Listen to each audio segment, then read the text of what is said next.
Hello everyone and welcome back to JAS Reviews.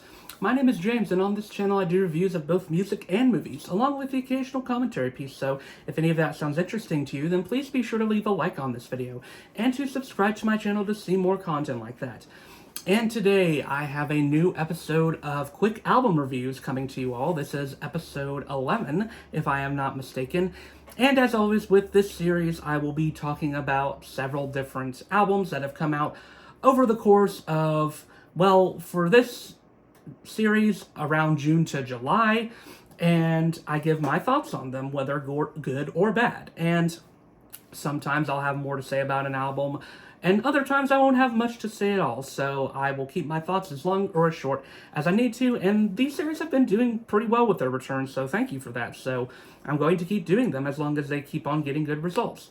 So without further ado, let's not waste any more time and get started with the first album I will be discussing on the roster. Now first up, I'm going to be talking about one of the biggest mainstream artists, Luke Combs, with their newest album, Fathers and Sons. Now, last year I was a pretty big fan of Luke Combs' album Getting Old, and in fact, if anything, it has grown on me over time, and I would consider him to be one of the country artists that I enjoy the most. I am still granted getting into the genre and discovering more about it, but I do find him to be a very strong addition in it, and I think this new album from him only affirms that. I think this one is easy to have a connection to if you do have a strong father-son relationship. I think it's one that could work no matter which part of life you're in, whether you are a father or whether you are a son. I think there's something to be found here that a lot of people can love. And as with all of Luke Combs' albums, the album is pretty thematically consistent throughout, and this one is obviously just talking about the relationship between a father and a son and how that is something that should be cherished and valued. I think it's a very, at the end of the day, heartfelt album with a lot of charm to it, and Luke Combs himself is to blame for a lot of that charm. I also think it's a nice slice of just really solid neo-traditional country. You're not going to get as much variation in genre here as you did on Getting Old. There aren't as many raucous, upbeat, fun moments as there were on that album. Most of it is pretty mid-tempo and around the same type of idea, but it works for what it is. Some of the best ones on the album were the very sweet and sincere Front Door Famous, where Luke Combs talks about, yeah, he likes life on the road and he likes being in crowds and singing to them, but what really he treasures the most is getting to see his son, getting excited to see him home every day. It's just such a sweet sentiment and so sincere, and I think it just works coming from Luke Combs, who has sort of given this sentiment before in different ways about how he doesn't really care about the fame, he cares more about the small stuff. I think my favorite on here is Remember Him That Way, where Luke Combs reminisces on his own father and the fact that, yeah, his father's gonna get older and he's probably gonna change, but he's always gonna remember his father the way he was when he was at his strongest, and he's still going to view that strength in him as he gets older and still love him no matter what. And I like the resolution that the song has too, where Luke Combs hopes that his son remembers him as someone who cared about him and who was strong and loving. I also think that the Man He Sees in Me works very well in terms of Luke Combs saying that his son sees him as a superhero and he idolizes him, and Luke Combs just says he doesn't know if he's earned that title, but he tries his best to still be that man that his son believes him to be. I think it works so well because of how well the lyrics are pinned out. And there are also some moments that are a little bit darker on this album that work too, like the song Take Me Out to the Ball Game, which is a pretty heart-wrenching one where Luke Combs puts himself into the perspective of a child of two parents who are divorced, and he's asking his dad if he can still take him out to see the baseball game, or if that's not possible now that his parents are divorced and they don't get to see each other as much. There aren't really that many negative moments to this album. There's not really a song I could say that I entirely hate. There are just ones that I think are maybe a little bit unremarkable, such as Hunting by Yourself, which I really do like the lyrical themes of this song, but this one just doesn't stick out to me as much. or Little Country Boys, which just feels sort of like a cliche country song to me. But still, this is overall just a criminally charming album that I think is hard to really hate. Strong 3.5 out of 5 stars for me. Next up is the critically acclaimed album Brat by Charli XCX. To be honest, I meant to do an individual review of this one, but just never really got around to it. But I still wanted to talk about it because, spoiler alert, it is one of my favorite albums of the year so far. Now, I will say that I have never been fully into Charli XCX. I do really like certain albums from her. For example, her album Charli is just excellent, and I still think her best, even with Brat put into account. And I do like How I'm Feeling Now as well quite a bit. Now, I will say that outside of Charli, Brat is the album that I've returned to the most often from Charli XCX. I think this one has such an easy replayability factor to it, and a lot of that has to do with just how many great bangers are on this album. This album is meant for the club life, the nightclub life, and I mean that in the most positive way possible. That is clearly what this album was built for, but it also gets a little meta with it, which I think is interesting, as Charli XCX is braggadocious on many parts of this album, talking about herself as essentially sort of the queen of the nightclub life and talking about her iconic status in that genre. But she also lays out some pretty frank vulnerability about whether she thinks she deserves that success, and whether she feels like she's even earned enough in terms of that success. She also lays out that maybe she uses this Brat personality to hide some of the insecurities that she has, the very real insecurities she has about her celebrity status, as well as those who she thinks she's friends with, but maybe they're only friends with her for monetary or social reasons, and maybe they don't actually care about her. And she's also very frank about losses that can have occurred in her life, such as the tragic passing of Sophie in what is probably one of the best songs on the album, And So I. Just a very beautiful moment.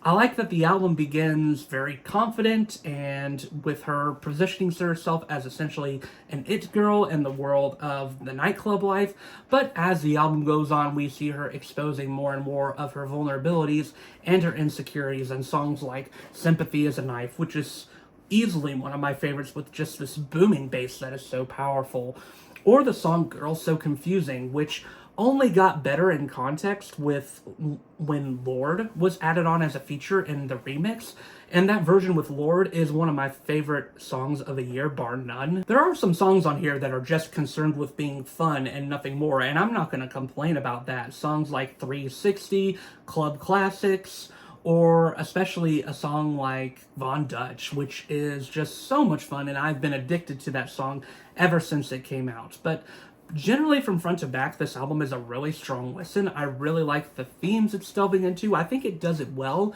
with some strong production on top. My favorites are definitely So I, Girl So Confusing, which is one of my favorite songs of the year, like I said, and Von Dutch. There might be a couple negatives here and there. For example, I don't find Apple to be super compelling, and Back to Back, while having a very catchy beat, is one that I just find a little bit annoying. But overall, I really liked this album a lot. I find it to be pretty excellent, and while I think Charli is ever so slightly better, I do think Brat is probably my second favorite of hers. Just a really well done album. I can see why this one has the critical acclaim attached to it, because it is a critical pleaser for sure, but I do think it is an audience pleaser too. Strong 4 out of 5 stars for this one. Next up, I'm going to be talking about the album XOXO by Camila Cabello, and I'll admit, the only reason I really checked this album out was out of morbid curiosity. I wasn't necessarily expecting anything great out of this. I am not in any way a fan of Camila Cabello. I find her to be one of the least interesting in the pop star sphere. I find her personality to not be the most likable, really, and this album only served to enforce that for me. And in fact, I feel like it's sort of appropriate to follow this one up after talking about Charli XCX's album, because this album is clearly trying to be a Charli XCX album, but it fails time and time again. Unlike Charli's album, this one does not do a good job of laying out its vulnerabilities. In fact, it feels very plastic and wrapped up in itself for thinking that it's more clever than it is, just because Camila's doing something different, when in fact it just doesn't sound that good. And the production-wise is often a disaster, with many just perplexing choices made throughout the runtime of this album. I Love It is one of the worst songs I've heard this year. I cannot stand this one. The auto-tune that is put on Camila's voice, and Camila can sing, so the autotune was clearly a stylistic choice here, but a bad one. It is an insufferable song, and unfortunately pretty representative of the quality of the rest of this album, as things don't improve too much from here. Chanel No. 5 boasts some more just insufferable autotune and a distorted piano that I cannot stand. It is awful.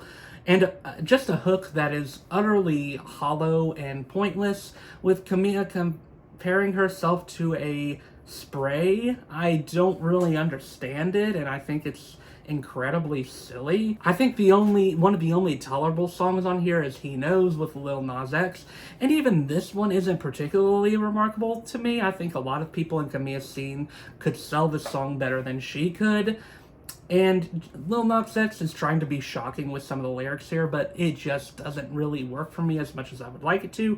But this is the only one with a coherently catchy chorus, so I guess it's the one that I could consider to be the best.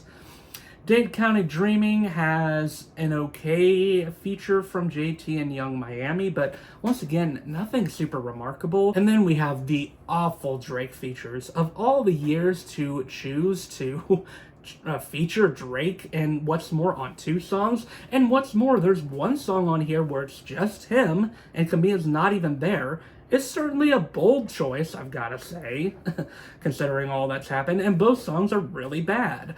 Hot Uptown is almost as bad as I Love It, as we see Drake writing on one of the worst pop beats I've heard all year, and also he's putting on this very weird accent that I just do not care for. And then Ugly sees him in whining relationship mode, one of his worst modes in my opinion. Boat is wild for featuring a sample of a Pitbull song and turning it into a downbeat ballad, which is such a weird choice to do. If you're gonna sample a Pitbull song, I feel like that's one moment where you need to make the song upbeat. It doesn't really work thematically, in my opinion, even with, I see what Camila's trying to do, but it just does not work at all. Pray When I Cry is one of the only other tolerable moments on the album, but it's quickly contradicted by June Gloom, which I just couldn't care less about. Yeah, this album is pretty bad. I just didn't find it to be remotely interesting. I think it was trying to ride a trend-hopping wave, and the trend-hopping just didn't work for Camila. I don't think she works well against this sound at all, especially since she didn't even sound particularly invested in it. Felt like very little care was put into this. 1.5 out of 5 stars for me. Next up is the album Carnal by Nothing More, one of my favorite modern rock bands to date. I think that they are one of the best to do it, especially in the mainstream genre, where a lot of that genre has sadly gone off the rails, but thankfully there are bands like Nothing More who are innovating within it, and I think the lead singles for this album were very promising. If It Doesn't Hurt was quite a bit of fun, with a typical catchy Nothing More chorus, and then House on Sand is quickly becoming one of my favorite Nothing More songs, with them fully embracing metalcore in many ways. I think they were already showing signs of doing that on Face It, and in this song they go pretty much full on with a full breakdown that is excellent, and they also feature Eric of I Prevail, and he provides an excellent feature on here. Sadly, I think those 2 lead singles might have given people the impression that this album was going to be a bit more intense and energetic than it was, and usually that is what I'd expect out of Nothing More. I think pretty much all their albums are pretty energetic. Even when they're not going into full metalcore, they tend to be a pretty energetic rock band. But this album is probably their most accessible to date. This one might have the best chance at getting them some big radio play, but I don't know if that's necessarily the best thing in the world for them. Now, that's not to say that this is a bad album, because it isn't a bad album. Now, I do still think the first half of this album is pretty solid. I like the song Free Fall. I think it is probably one of Nothing More's most radio rock feeling songs, but I think it works. I think it has a really sincerely catching chorus. and then blame it on the drugs sort of reminds me of Funny Little Creatures, which is one of my favorite Nothing More songs, and I think is one that is brutally honest. Now, the second half of this album is a little bit weaker. I think part of this is due to the sheer amount of interludes that are on this half of the album. There's only one interlude on the first half, and it generally is fine where it is, but then there's a whole bunch more on the second half, including one that's almost 4 minutes long, which is absolutely unnecessary. This has always been something that I feel has stalled Nothing More albums. I don't know why they include it on pretty much every album they have. I think they did a good job of sort of drawing back from that on Spirits, which is why I'm disappointed that they brought it back here. But there's also just some weaker songs in general in this half. Existential Dread starts off promisingly with a pretty blistering guitar riff, but I really don't care for the chorus on this one as it stutters out the syllables of existential, and this is something I almost never like in songs. There's going to be an exception. I'm going to talk about this in this review a little bit later with a different album. I also think that Run For Your Life is not a particularly interesting closer to the album, sadly. I know a lot of people do like this one, but I don't find it to be super intriguing, and I find it to be probably their weakest closer to date. I wish I liked this album a little bit more than I do, but there are still some good moments on this album. I think Stuck on the second half was pretty good. I liked the feature from Sinister, and I also thought Down the River was a pretty good radio rock song, but there just aren't as many remarkable moments on here as there were compared to especially Spirits, which was Nothing More's best album to date, so this one was a little bit of a step backwards, but not a bad one at the same time. Light 3.5 out of 5 stars for this one. Next up, I'm going to be talking about a band who is semi-new to the metalcore space, probably someone that you may not have heard before, but they are also rising up in popularity, and that is Windwaker. They got really well liked with their album Love Language, which I found to be pretty decent. It reminded me a bit of Issues in a way in terms of how it was combining pop elements and R&B with metalcore, except I think they may have actually done it a little better. Also, I should mention that I saw them live recently, and they were just excellent live. The clean vocalist, he can rap. He really does a great job at it, and he is a very talented vocalist. So I was very interested to see what this new album would offer. And I'll admit, in terms of their performance on albums, I don't think that Windwaker is as interesting as they are live. I think a lot of this material on this album they did play live, and it sounded more interesting there than it did on this highly produced album. Now, this album isn't bad. In fact, I would say that it's generally fine, but not super remarkable. There are some really strong moments on here, though. Break the Rules is one that I have to mention out the gate.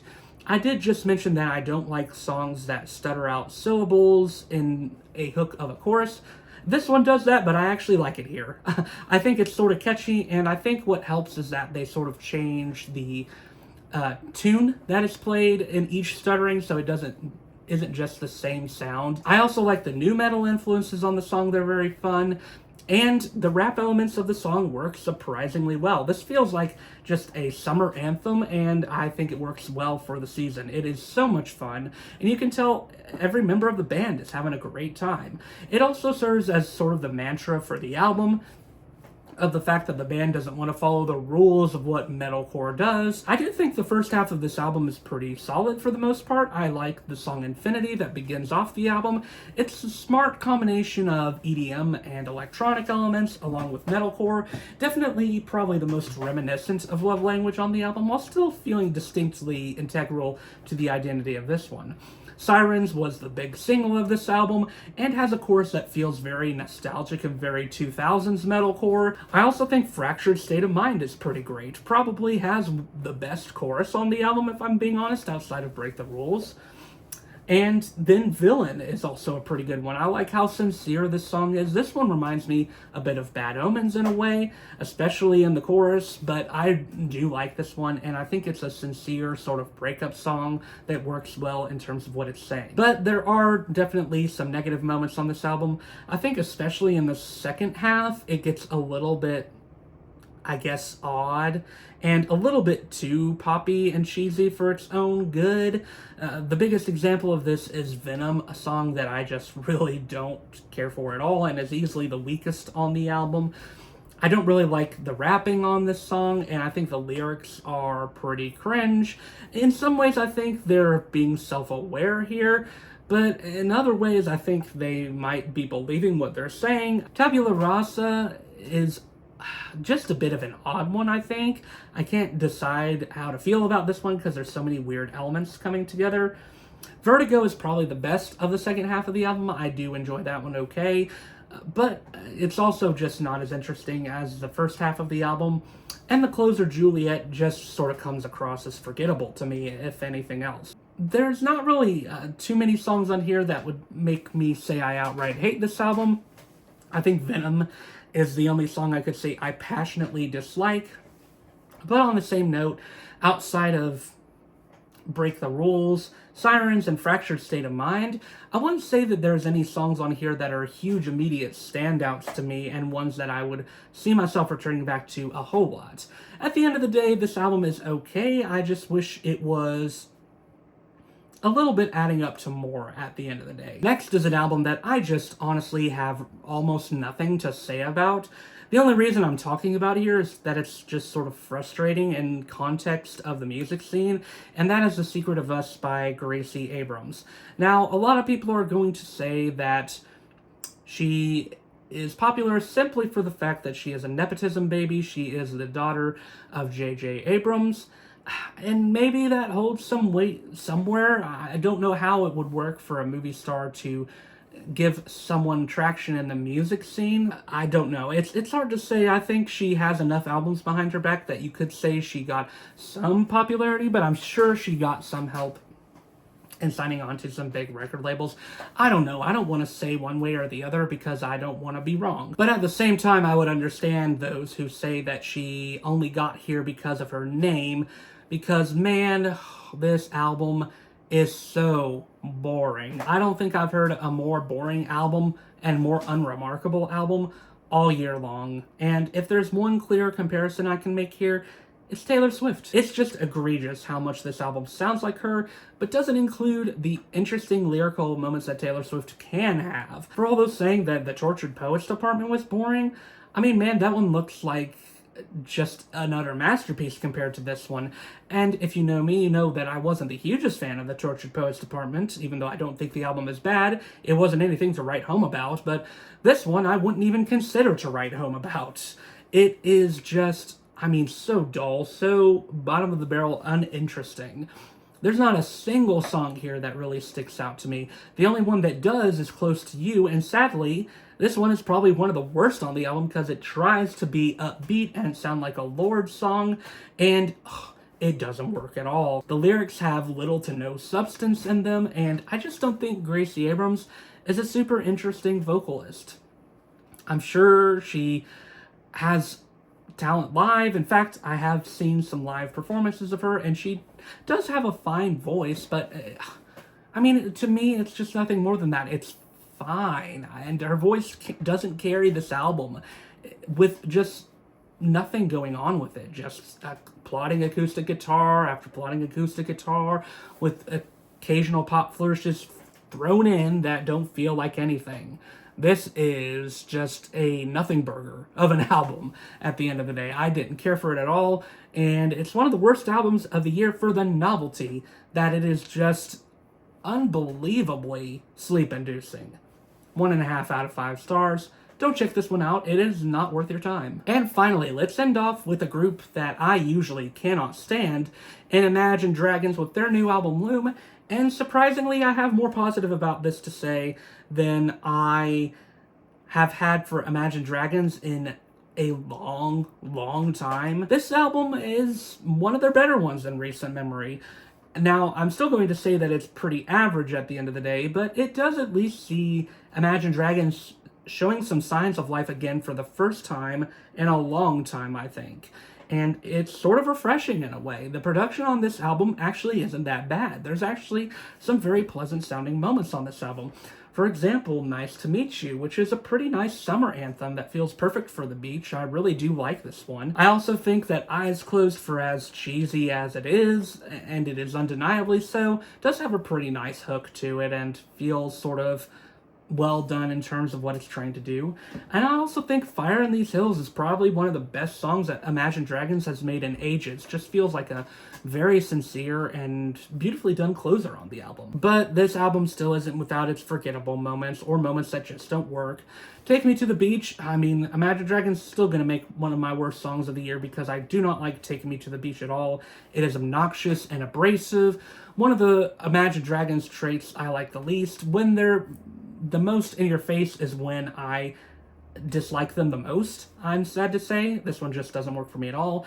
The opener, Wake Up, I know some people have had more positive things to say about that one, but this one comes across as very annoying to me, doing another stuttering the last syllable of a word thing, and it doesn't work at all. Gods Don't Pray just feels like it's wanting to be bigger than life, but it doesn't really come across as such and feels forced.